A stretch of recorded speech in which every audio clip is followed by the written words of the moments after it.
Uh, Assalamu alaikum warahmatullahi wabarakatuh.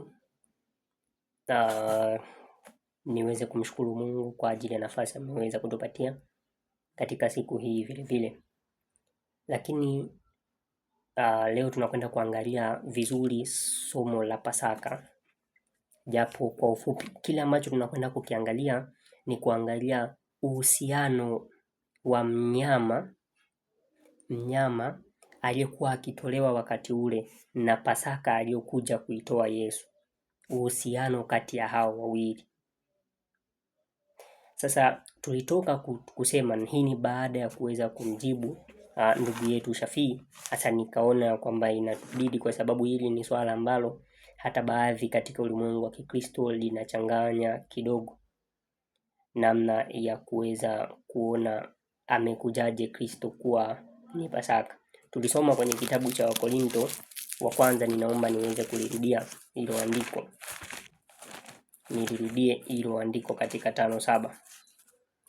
Korinto wa kwanza, Paulo ametuandikia akisema, basi jisafisheni mkatoe ile chachu ya kale, mpate kuwa donge jipya, kama vile mlivyo hamkutiwa chachu, kwa maana Pasaka wetu amekusha tolewa kuwa sadaka, yaani Kristo. Kwa hiyo katika Ukristo, Kristo mwenyewe ndiye Pasaka wetu. Sasa amekujaje kuwa Pasaka? Na nataka kuja kuona kwamba wakati wa kutoa yule dhabihu yule Pasaka ilikuwa ni utabiri wa Yesu. Kwanza tuangalie katika kitabu kinaitwa Kutoka sura ya 12. Hapa ndipo tunaanza kupata sheria ya Pasaka. Na naomba tutaenda taratibu tuone katika vipengele kama takriban vitatu vinavyoonesha ufanano. Yesu ndiye alikuja kuwa Pasaka husika, sababu Mungu akiangalia ile Pasaka alikuwa anarejelea damu ya mwanae msalabani. Tusome pale 12:5. Anasema, mwana kondoo mume atakuwa ana hila, mume wa mwaka mmoja mtatwaa katika kondoo au katika mbuzi. Kwa hiyo walikuwa wameambiwa ya kwamba watatwaa mwana kondoo, ambaye huyu mwana kondoo watakaye mchukua watatoa katika aidha kondoo au mbuzi, ila chaguo la kwanza lilikuwa katika kondoo. Ndio maana huyu Pasaka alikuwa ni sharti kwa ile inaitwa mwanzo kabisa, inabidi awe mwana kondoo. Kwa hivyo tunapokuja kumtazama Yesu kama mwana kondoo ameelezwa katika kitabu cha Yohana amemwelezea. Tukiangalia katika Yohana sura ya kwanza, hapa tukiangalia mstari wa 29, anasema siku ya pili yake alimuona Yesu anakuja kwake, akasema, tazama mwana kondoo wa Mungu aichukua dhambi ya ulimwengu. Kwa hiyo yule Pasaka ndio mwana kondoo anayekuja kuzungumzwa katika agano hili jipya ni Yesu mwenyewe. Lakini kumbuka, tumeambiwa kwamba huyu mwana kondoo inabidi asiwe na hila, yani asiwe na doa lolote, sijui ana kilema sijui na nini, hiyo asiwe nayo kabisa. Sasa swala ni kwamba je, Yesu alikuwa nayo? Na ni ukweli ni kwamba kama Yesu angekuwa na doa katika maisha yake yote, angetenda dhambi, Yesu asingefaa kuwa dhabihu wala asingefaa kuwa Pasaka, kwa sababu sheria ya Pasaka ilikuwa inafaa huyu Pasaka awe bila ila. Tunapatana pamoja hapo? Sasa twende katika kitabu kinaitwa, kwanza tuanze na Waebrania. Paulo mwenyewe aliyetuandikia katika waraka wake huo, tuanze na yeye katika 4 mstari wake ni wa 15. Waebrania anasema hivi kwa maana amna kuhani mkuu yeyote asiyeweza kuchukuliana nasi katika mambo yetu dhaifu, bali yeye aliyejaribiwa sawa na sisi katika mambo yote bila kufanya dhambi. Kumbe Yesu alijaribiwa lakini hakufanya dhambi. Hapo ndipo uhalali wa sadaka yake inaanzia. Unaona uhalali wa sadaka yake. Kwa hiyo alikuwa anafaa kuwa Pasaka kwa ajili ya wale wapo wanaishi katika kizazi cha agano jipya. Lakini vile vile twende tumsikilize Petro atatupatia na yeye kile ambacho anasema. Sasa katika Petro ndio anatuambia moja kwa moja kile ambacho kimetajwa kama ila katika kitabu cha Kutoka 12. Anasema katika Petro kwanza sura yake ni ya 2 mstari wa 21. Anasema kwa sababu ndio mlioitiwa, maana Kristo naye aliteswa kwa ajili yenu, akawaachia kielelezo, mfuateni yeye. 22. Yeye hakutenda dhambi wala hila haikuonekana kinywani mwake, haikuonekana. Kwa hiyo Pasaka alikuwa Kristo awe hana hila, angeweza kutenda dhambi hata moja akiwa ulimwenguni humu, asingefaa, mwili wake usingefaa. Lakini heri na utukufu umrudie Mungu kwamba Kristo alikuwa mwaminifu katika wanadamu wake, kiwango hakutenda dhambi yoyote mpaka anaenda katika msalaba kwa ajili ya kukamilisha Pasaka. Sasa hicho ni kipengele kingi cha kwanza. Sasa tuangalie vile vile baada ya kuwa ana hila. Unajua kuna kile kilikuja kikatajwa, tunaambiwa kwamba huyu pia vile vile. Twende katika kitabu cha Kutoka. Twende katika kitabu hicho cha Kutoka. Au tupite Hesabu hapa mara moja.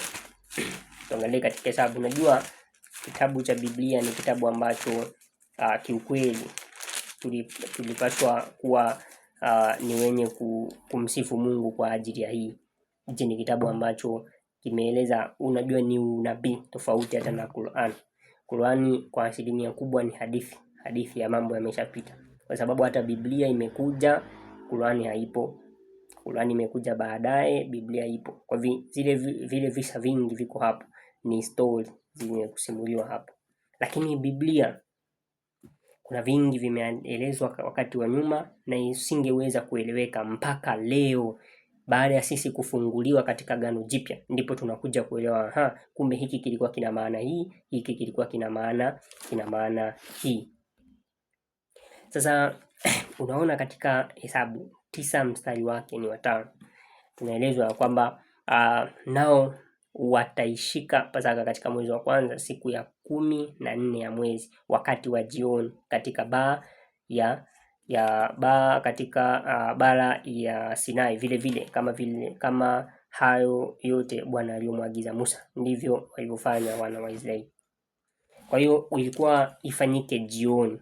Kumbuka Kristo baada ya kuwa amefaa kuchukuliwa kwa ajili ya kutumika kama Pasaka kwa watu wa Mungu, alikuwa ateswi jioni, na unajua mwili wake umekamilika. Unaona katika kitabu cha Luka katika kitabu cha Luka, ngoja twende hapo mara moja nikuonyeshe ndugu yangu katika Kristo. Kuonyesha katika kitabu cha Luka sura yake ni 23. Tutaanzia tu mstari wa 44. Na hii ilikuwa ni jioni, ndio ujue kwamba Mungu hakosei na unabii wake utatimia, lazima utatimia pale pale kwa utimilifu wa wakati. Unajua ukisoma katika Wagalatia, Paulo vile vile anasema katika Wagalatia 4 mstari wake wa 4 kwamba ulipotimia utimilifu wa wakati, Mungu alimtuma Roho wa Mwana. Unaona? Ngoja tusome hiyo kidogo mara moja, ili moja kwa moja tuone katika utimilifu wa wakati. Hicho ni kitu tunataka tuweze kukipata hapo mara moja. Hata ulipotimia utimilifu wa wakati, Mungu alimtuma mwanawe ambaye amezaliwa na mwanamke, amezaliwa chini ya sheria. Utimilifu wa wakati. Kwa nini? Kwa sababu ukiangalia katika Luka 24 kuanzia 44, Yesu anaelezea kwamba aliandikiwa katika manabii na Musa, lakini asingeweza kuja mpaka utimilifu wa wakati. Kwa hiyo alipewa ruhusa na Baba baada ya ukamilifu wa wakati kutimia. Kwa unabii ni lazima utimie kwa wakati uliotabiriwa. Unaona? Yes. Sasa tuangalie katika kitabu kinaitwa Luka sasa, Luka 23. Sasa tutasoma Luka 23, tutaisoma 44, tutaanzia hapo. Nasema hapo ilipokuwa yapata saa 6, kukawa giza kuu juu ya nchi hata saa 9 hata saa 9. Saa 9 huo ndio muda, anasema jua limepungua nuru yake, pazia la hekalu likapasuka katikati. Yesu akalia kwa sauti kuu akasema, Baba, mikononi mwako naiweka roho yangu. Alipokwisha kusema hayo akakata roho. Hii ni alasiri, inaenda jioni. Lakini vile vile kipengele hicho ni cha pili, baada ya kuangalia akuwa na ila. Kwanza awe mwana kondoo, na Yesu ametajwa mwana kondoo. Pili, huyo asiwe na hila, na Yesu tumeona hana hila mpaka anakwenda kutolewa. Lakini swala la tatu tumeangalia wakati wa utolewaji wa hiyo sadaka, wakati wa utolewaji wa hiyo Pasaka. Huyo Pasaka inabidi atolewe jioni. Unaona pale wakati wanakula Pasaka katika kitabu cha Mathayo 26, akielezea kuanzia mstari wa 26, anaanza kuona wanakula hapo, baadaye akachukua mkate, akachukua tena na divai. Hapo alikuwa anachukulia picha ya kile kitakuja kufanyika baadaye. Kwa hiyo ilikuwa ni Pasaka bado ya mfano, japo ilikuwa ndio ya mwisho aingie kwenye uhalisia. Kwa hiyo wale wote ambao watakuwa wanaifanya hiyo baada ya kitendo cha Yesu kufanya msalabani, kwa hivyo watakuwa wanajua kile kitendo kilikuwa kimekwisha kukamilika. Unaona? Kwa hiyo hilo ni swala lingine. Hii yote inaelezea namna ambavyo unabii ulikuwa umekwisha kusema juu ya Pasaka. Lakini vile vile sasa, vile vile kuna kitu kimoja pia kimeweza kuelezwa hapa, ni vyema pia tukaweza kukipitia, na hiki ni kitu cha msingi sana,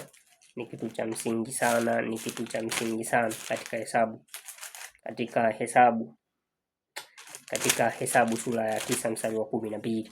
Sikiliza vizuri.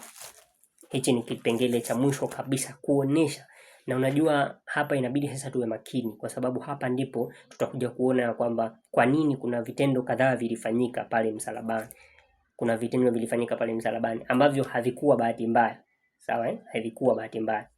Anasema katika 9:12 Hesabu, wasisaze kitu chake chochote hata asubuhi, wala wasimvunje mfupa wake. Kwa hiyo sheria yote ya Pasaka ilivyo ndivyo watakavyoishika.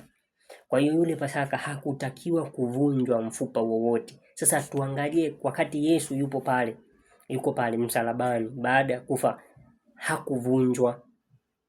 Maana unakumbuka aliweza kuwa na watu watatu. Yaani walikuwa watatu msalabani.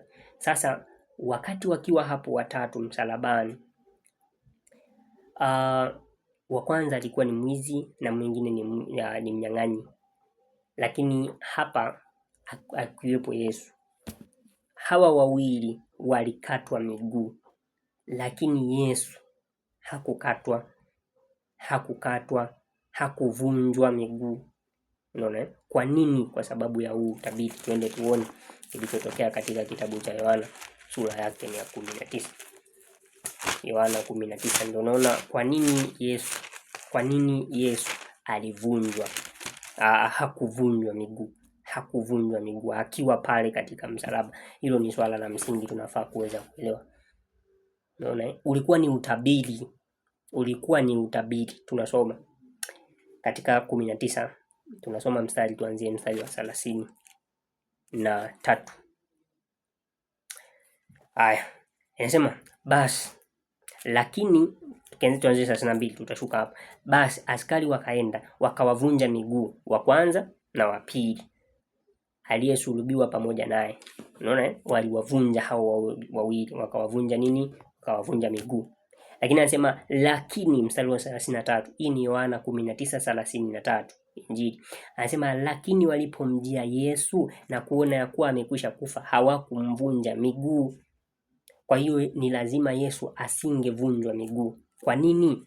Kwa nini asivunjwe? Ni kwa sababu ilikuwa ni sheria ya Pasaka. Yesu ndiye Pasaka kwa mujibu wa Korinto wa kwanza 5:7. Kristo ndiye Pasaka wetu. Sasa sheria ya Pasaka ilikuwa ni kwamba yule Pasaka hatakiwi kuvunjwa mfupa wowote. Ndio unaona hata wakati wanampiga mkuki haukuvunja mbavu. Unaona? Haukuvunja mbavu, ulipita katikati ya mbavu, ndio ukatoa maji na damu. Unaona rafiki Ndio unaona ndio maana tumesoma katika kitabu kinaitwa Hesabu. Naomba tuweze kuisoma hapo tena katika Hesabu 9 vizuri uweze kusikia. Asema 9:12, wasisaze kitu chake chochote hata asubuhi, wala wasimvunje mfupa wake. wasivunje mfupa wake.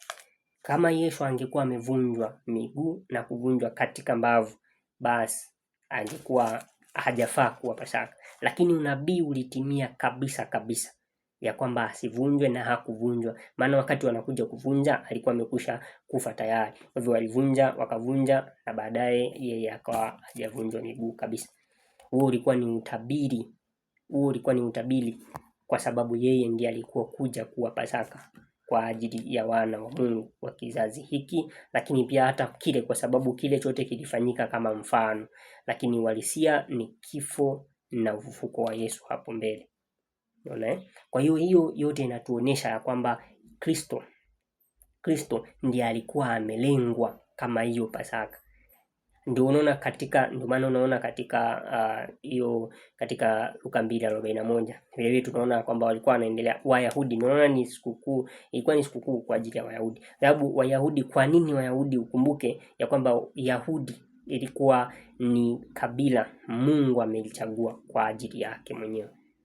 Unaona? Kwa hiyo wanapokuja kupata hiyo Pasaka, ikawa ni kwamba kwa ajili ya kukumbuka kile kitendo kilifanyika katika kitabu cha Kutoka 12. Sasa hiyo yote wao pia walikuwa bado katika mafumbo, lakini Yesu alijua ni nini kinafanyika. Ndio maana akaenda kula ile Pasaka ya mwisho katika Mathayo 26, ili kuonesha kwamba ni kitu atakuja kukifanya yeye Mungu, na kaweze kutusaidia kuweza kuelewa hapo. Lakini vile tujue ya kwamba Mungu nabii wake haupingikani. Ndio maana utakuja kuangalia hata kifo chake Kristo kilikuwa kimekusha kutabiriwa kabisa, step by step, mpaka amekuja kufufuka. Unaona?